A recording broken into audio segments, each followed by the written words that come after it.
These are very dear surgeons, Iraqi pediatric oncologists, that we know from before the war and have kept in touch with. And I got to see them in Amman, Jordan, until 2006, at which time Jordan closed its borders to Iraq and Iraqis. Anyway, they never left. They're on my list of heroes because they never left the children. And so it was a deep joy for me to visit them. And they took me around the hospital.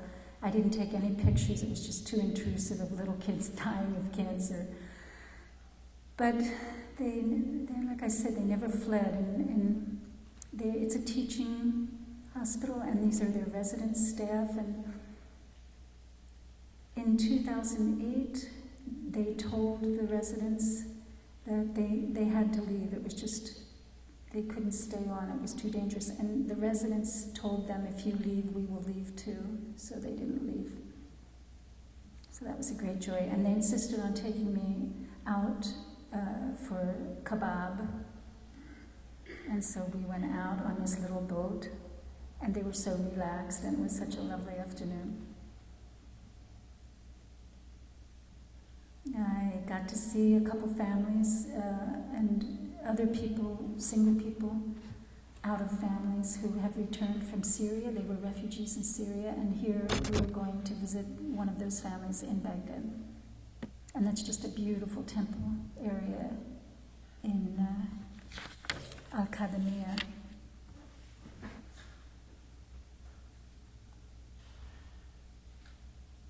Oh, let me tell you something, if I may go back, just so you have an idea.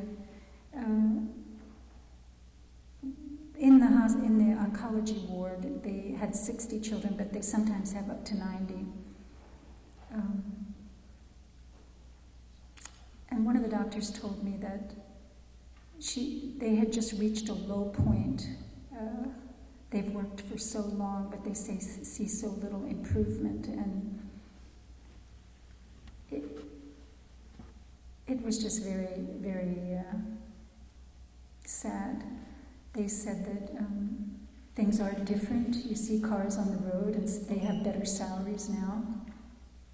You can even say anything you want. You can go on TV and complain about the vice president, but nothing's going to change, nothing's going to happen. And so they feel very discouraged and resigned.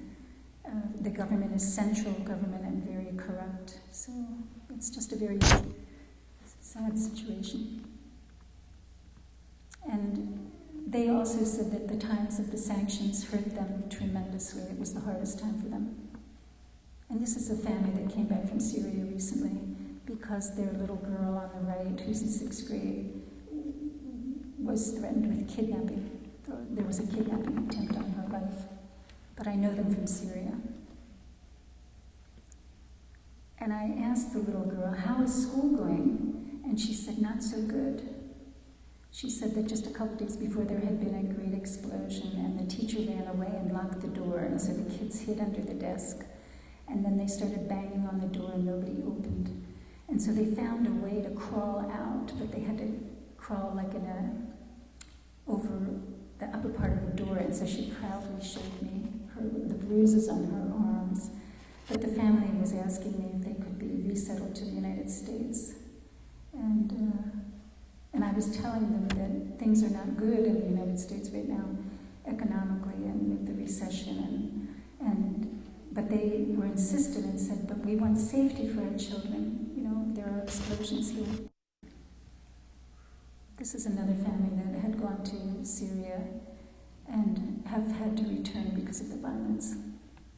And they had been going from home to home, from family to family, and they even separated for a number of months, with part of the family going to one sister and another part of the family going to another area of the country. They were just exhausted. We were able to take them a water filter and some rice. I might say about this family, because they're very close to us, they were accepted for resettlement to the U.S.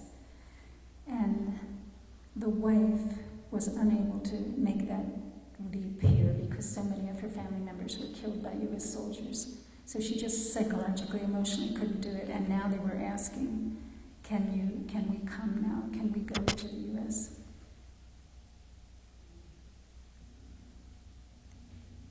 This is the Al-Fanar Hotel where Voices in the Wilderness stayed during the shock and awe, and a lot of the delegation stayed here in Al-Farad. It's empty now. I took like this tour down memory lane, and I took these pictures also for a lot of the people who went with Voices in the Wilderness to remind them of places they knew and loved. And this was sort of a small miracle to run into the Dominican sisters who are still in Al-Qarada in Baghdad and who have not left. And Sister Teresa is the principal of the school they run. She's on the right-hand side, the far right. And I asked about the Christians, because almost all the Christians have fled Baghdad. And she said there were still a handful who come to Mass. And I asked about the school, and she said, we don't have Christian children and we don't have Muslim children in our school. We have Iraqi children. And this is my driver, and neither my driver nor my translator, who are both Muslim, had ever been with Catholic nuns or in the Catholic Church. They opened a little church for us, and my driver wanted his picture taken in front of the statue of Mary, who's very prevalent in the Quran, Maria. Many stories about her. He's just a sweetheart. His own son was kidnapped when he was 6 and has suffered severe psychological problems.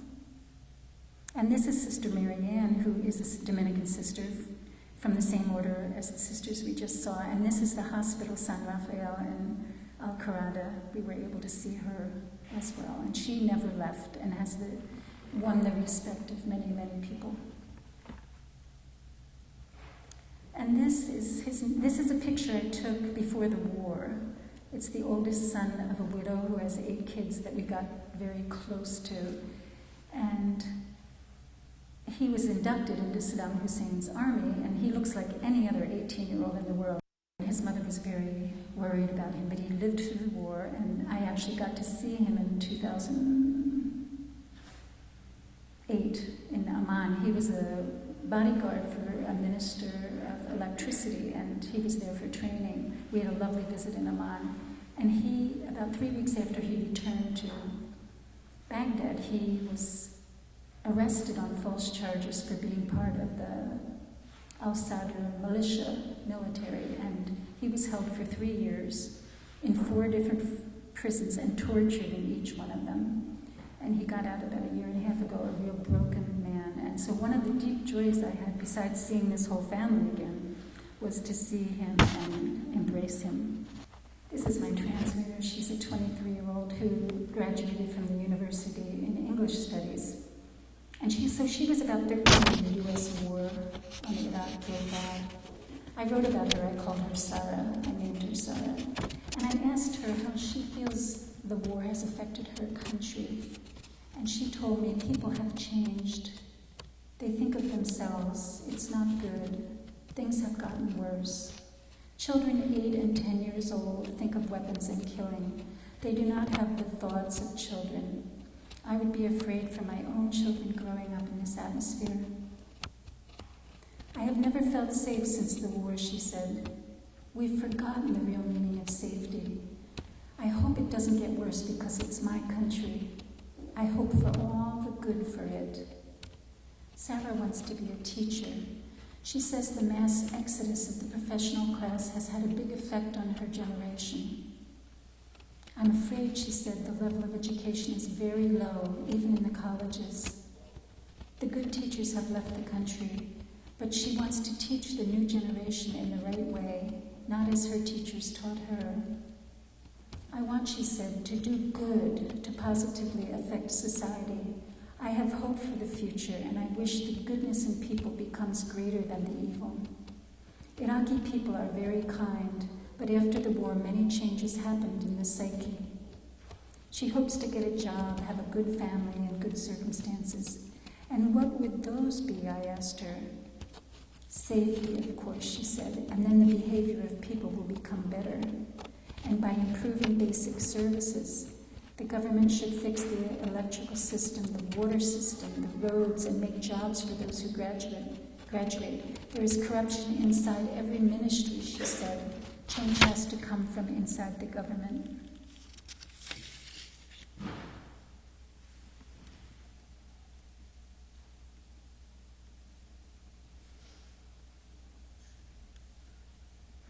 So now we're back to Fallujah. I got to go to Fallujah and Ramadi towards the end of my visit, and I got to sit in on a lecture in English of fifth-year students, university students.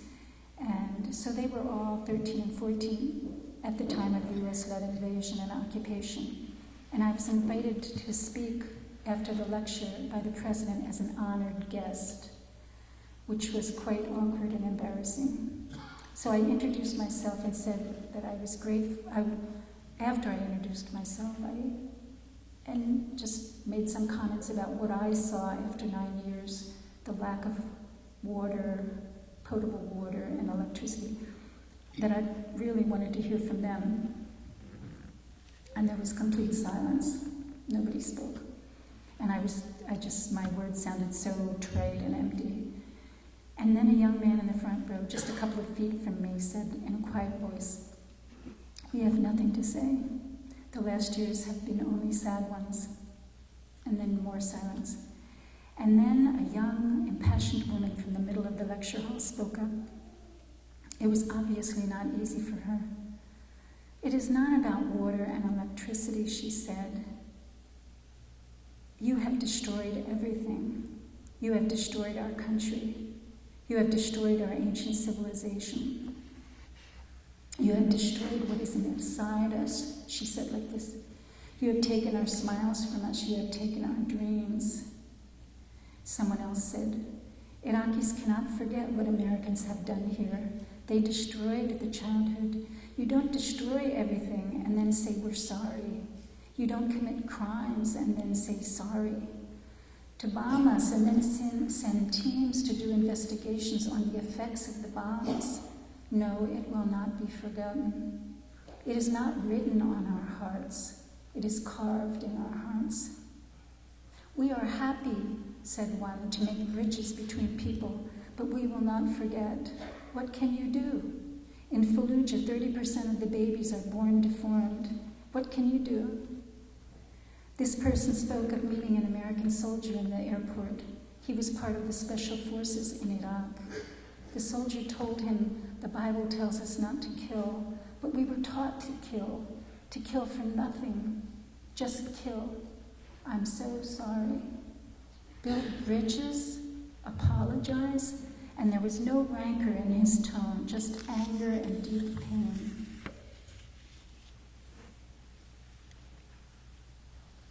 And then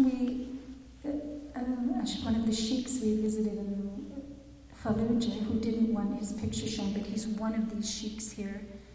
And this was a picture hanging on the wall. Many of those sheiks were killed by U.S. forces. We went to talk to him right after this meeting with these students, and we were telling him of our visit and what was shared there, and he said sorrowfully, "War always results in two losers." So the last image I had before I got on the plane to go back to Najaf early in the morning, the evening prior to that, I was called to the living room area, and a woman doctor, whom you see her here, and a father and a young boy, Mohammed, came to see me. When Mohammed was 6 years old, he's 14 now, he was coming home from school and he stepped on an electrical wire of a pole that had been downed by a U.S. bomb, and he lost both his arms and both his legs. He was 20 days in the hospital, and they amputated both his arms and legs, and he was sent home. So he's been like this since he was 6 years old. When his father puts the prosthesis on his legs, he can stand and walk. And I remember saying to him, "Mohammed, you are just one of the bravest boys I've ever seen, but there's something so broken in him."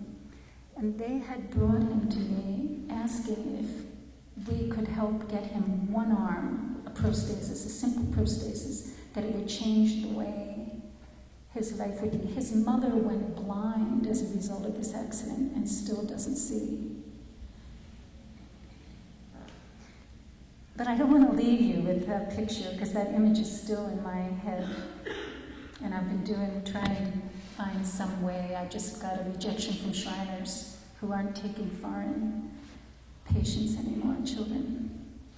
I just want to end with some of these beautiful faces. Mohammed has a beautiful face too, and I just don't want you to go away with that last image in your mind.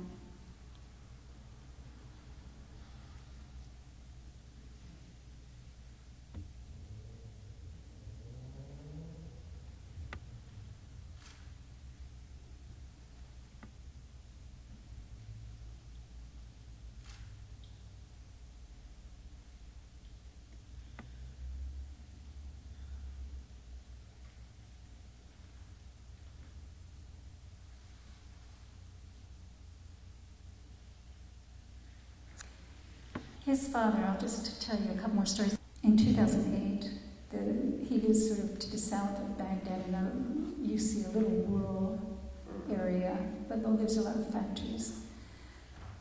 And his sister lives close by, and she called him once. So the family had all gone to sleep, and he was also asleep, and they go to bed early. It's rural areas, semi-rural. The U.S. soldiers are going from house to house, his sister said, and he said, I'm coming. And he went. He didn't even wake his family. He went across the way to see what was going on. And when he got to his sister's house, the U.S. troops were there, and they were looking for guns. And this was the house of his father and mother who had died, and his 17-year-old brother lived there. And that night, they arrested his father and his two brothers, one of whom was 17. And because a law came out, because they found two semi-automatic rifles in that house. One was the father's and one was somebody's that was being held there. And a law was passed in the time of Bremer.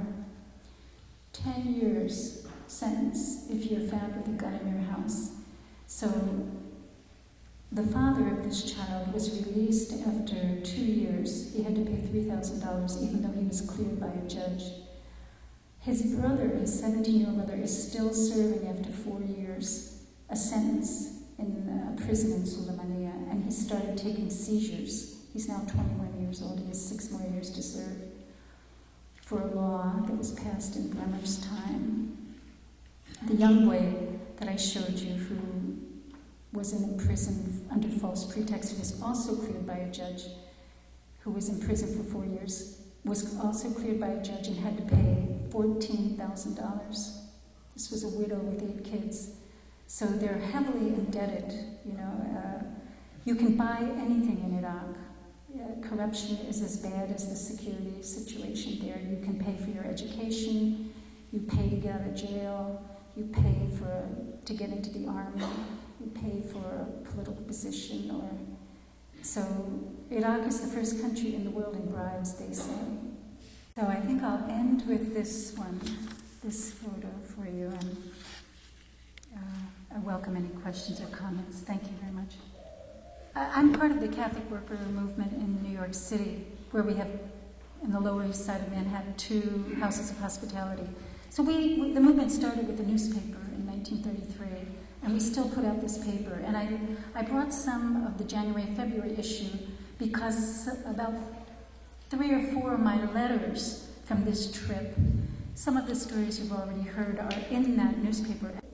I feel a deep shame that only increases whenever I go to the Middle East, especially because of what we've unleashed. As I said, with our war of choice, they never chose this. And I think there was an element of shame. Our government used to be shamed into, like when, I think in 2006, the news came out that only 450 Iraqis had been resettled as refugees to the United States. And there was like an international outcry, and we were shamed into starting the refugee resettlement program. That happened out of shame. But shame doesn't even work anymore in this country. So how do I feel? I need anger management, and I've been grieving. I mean, I have actively been trying to grieve with my community, I think we all are grieving. Anybody who was standing in the rain passing out leaflets today, that's grieving. We shouldn't have to be there. I shouldn't have to be here, I mean, there's, as Dan Berrigan, who was one of my heroes, Father Dan Berrigan, a Jesuit, and poet says, I don't want to be here, I'd rather be planting flowers, but the killing must stop. You know, I can't be anywhere else until the killing stops. You know that in January, 177 people were killed in Iraq. In February, 136. In 2012, 4,471 civilians were killed. So the killing hasn't stopped. The war goes on. We just don't hear about it, and we go on to the next war. So there's something about honoring memory, which is what we're doing tonight. That's what we're doing. And letting Iraqis speak. You know, I believe that violence begets more violence, but just by the same token, I believe that goodness begets more goodness. And we see it every day. We do see that. You see that too. I'm sure if you take a step back, you know, we have to believe that. So there are good people everywhere.